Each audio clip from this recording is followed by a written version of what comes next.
Welcome back in. Trey Lowell here with Lowell Productions. Today's video we're going to be talking about lighting.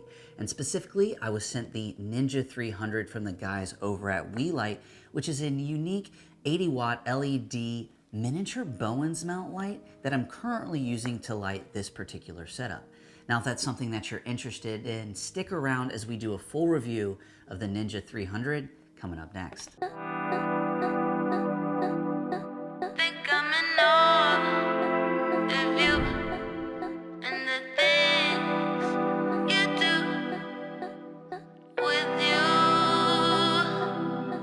So to start things off, let's talk about the specifications of the Ninja 300.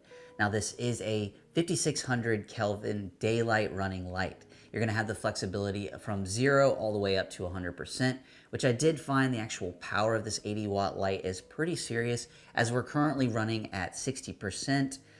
And we will go ahead, and I'll give you a little bit of a glimpse of 100. There you have that 100%. Now, I'm probably overexposed at this point looking up at my monitor, so we're going to drop it back down to that 60%. And if you're wondering how I'm actually controlling that, Weeylite and the Ninja 300 does come with a remote battery powered, which is going to be a nice feature. So easily going to be able to adjust the brightness in regards to the light. And you also are going to have the flexibility as well to use their app through your phone, which is going to serve the same purpose as the remote. But it just always means either way, you have your phone or you have your remote. Now, one thing that's going to be nice about this light is it does feature a fan. Now, when I turn the light on, the fan initially comes on, but have no fear, you're going to be able to easily turn it off by going into their menu section, holding the button down twice, and then turning that fan off. Now, I do want to give a small disclaimer in regards to the fan. I highly recommend when you're setting up, getting your whole view of what you're trying to figure out, what you're going to be filming, probably best practices to go ahead and have that fan running. But if you're going to be doing any talk to camera, once you're about to hit that record button, I then recommend maybe going up there and turning that fan off. Currently, I have the fan off to get our best results in regards to audio, but if I were just going to be shooting product B-roll or things like that, I'd have that fan running for safety features and longevity of the light. Now, within that app and within that remote, you're also going to have the ability to have 12 different effects, whether it be fire, whether it be flicker, whether it be lightning, whether it be TV. Those are just some unique effects that you're going to have control of, either with your remote or within the app, something that a lot of the Weeylite products come with. Now, the Ninja 300 is going to be able to be powered, whether it be AC power supply, which it comes with, or if you want to actually go ahead and get their battery pack bank that can go attached on the side. Unfortunately, I don't have it, but you can see a photo of it here online.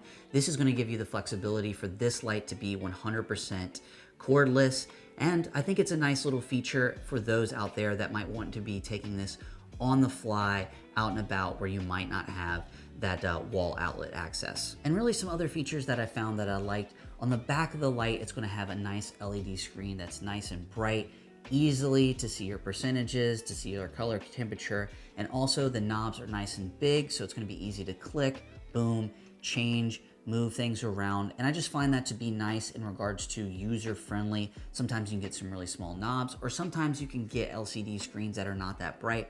But the Ninja 300, from what I can tell so far, is packing a little bit of a punch in those departments. All right, so now that we've gotten specs out the way, let's really get down to more of the nitty-gritty. I mean, one thing, just to throw it out there, it does come with a nice carrying case. You guys can see in here, little protector for the actual light in regards to when it's broken down. You've got a little strap.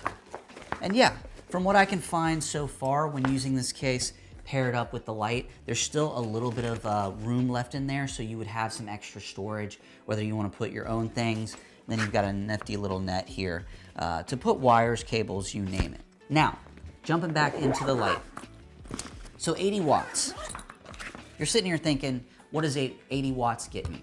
Now, I mentioned earlier, we are shooting with the Panasonic S5 at ISO 200 and at an f2.8. Now, you can see here on the behind the scenes that I have that light, my key, just off here with a little bit of a diffuser here, mainly so the light's not super harsh. And I also have a deflector here, really just to kind of fill this side of my face in here. but it's roughly 8 o'clock in the morning. No house lights are on except for our 2 practicals that are behind me. And yeah, what do you guys think? We're at 60% with that light, that ISO 200. And yeah, as a key light, my goal here and what I'm trying to achieve is would single-handedly this light plus whatever practicals you have where you're gonna be filming, would it be a, I guess, sufficient one-man band, one light situation that would work? So at this point, you guys have gotten a little bit of a glimpse of how it's performing at that 60% in this environment. Why don't you go ahead and drop a comment in the comment section below. How do you think it's performing? Now, I mentioned earlier we do have a fan, so I want to go ahead here and give you guys a glimpse of what it would sound like with that fan on. So bear with me here as we make our way over. And we'll give full BTS here. All right, so we're gonna come over here and we're gonna hit that M button, holding it down. And you should see here, light goes off, mode update. And we're gonna hit M again. That's gonna take us to channel, whatever, we're gonna hit M again. Okay, temp mode, off. Mode, fan, off. We're gonna come over to our little knob here, click in. Can you guys hear that? I'm trying to get my mic nice and close. Now please understand I have my lavalier pretty much taped to my chest.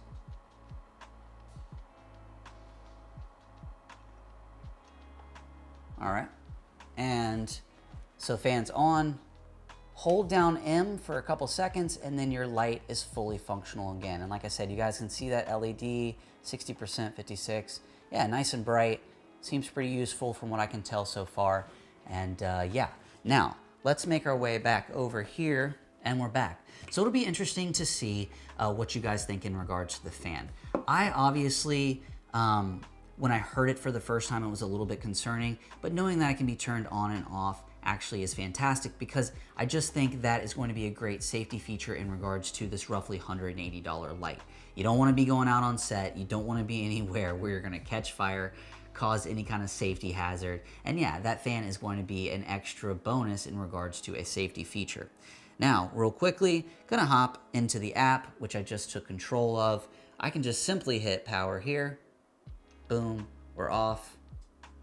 Boom, we're on. And then yeah, I've got full control over here from 0 all the way to 100. And it seems pretty darn responsive. And as far as setting up the app, it was as simple as downloading it, get it on the same channel, which you basically can just tell it up here, A, B, boom, you are ready to go. Now, this $180 light, super small and compact, not over $200, packs a pretty serious punch when it comes to lighting. Over the years, I've bought plenty of like LED panel lights, and you know what? They're super easy to move around, and as far as you get bicolor temperature, which is nice, but for the most part, brightness is what I always found was lacking.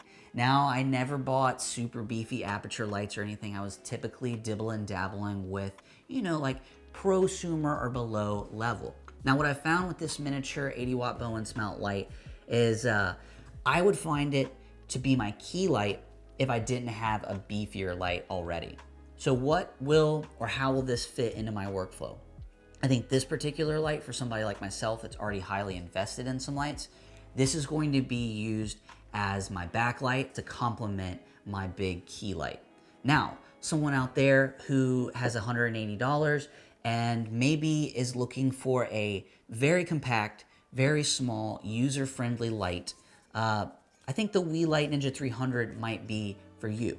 Now, like I said, it being so small, literally it's like smaller than my like Yeti cup over here. And I don't know, that just was pretty exciting because it could actually probably be fit in a backpack. I know it came with that carrying case, but if you needed to put it in other bags, it'd probably be pretty easy to fit. Super lightweight. Really what I want to find out with it is going to be longevity. And I plan on doing a kind of follow-up video here in the next few months in regards to giving you guys feedback to the light.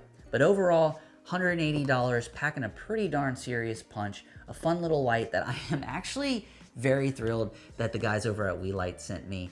And as always, guys, it's Trey Lowell with Lowell Productions. If you like this video, go ahead and hit that like button. If you like the content I keep creating on this channel, go ahead and hit that subscribe button. And I hope this review gave you a little bit of insight into this 80-watt, $180 light from the guys over at Weeylite. If you're interested in it, there will be a link in the description below. And I think it's time for me to go drink my coffee.